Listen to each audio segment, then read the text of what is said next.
Magandang tanghali, kumusta po? Narito po ulit ang update natin para sa lagay ng ating panahon ngayong tanghali po ng June 3, 2024 na kung saan sa ngayon ay nananatili na walang anumang sama ng panahon sa loob at labas ng ating area of responsibility na maaaring banta dito po sa ating bansa for next 2 weeks ay posibleng storm free pa rin po tayo. At sa ngayon ay may habagat na nasa kanlurang baybayin ng ating bansa at may shear line na nasa northern part ng ating bansa. At ito naman ay pinapakita ng forecast model natin pong ginagamit hanggang po sa susunod na 2 linggo.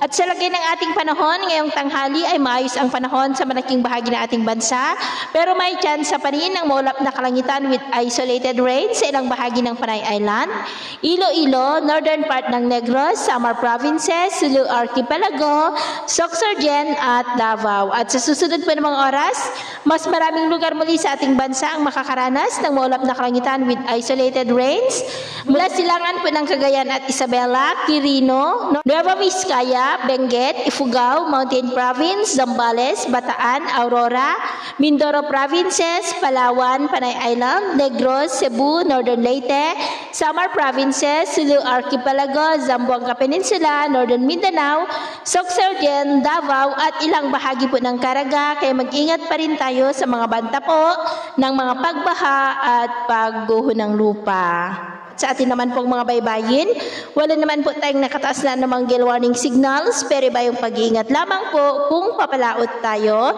para po mas makaiwas sa mga sakunang pangkaragatan. So, yun po ng latest update natin sa araw na ito. At ako po muli si James na nagsasabing sa kahit na pagsubok po na darating sa ating buhay, huwag na huwag po tayong mawawalan ng pag-asa. Thank you and God bless!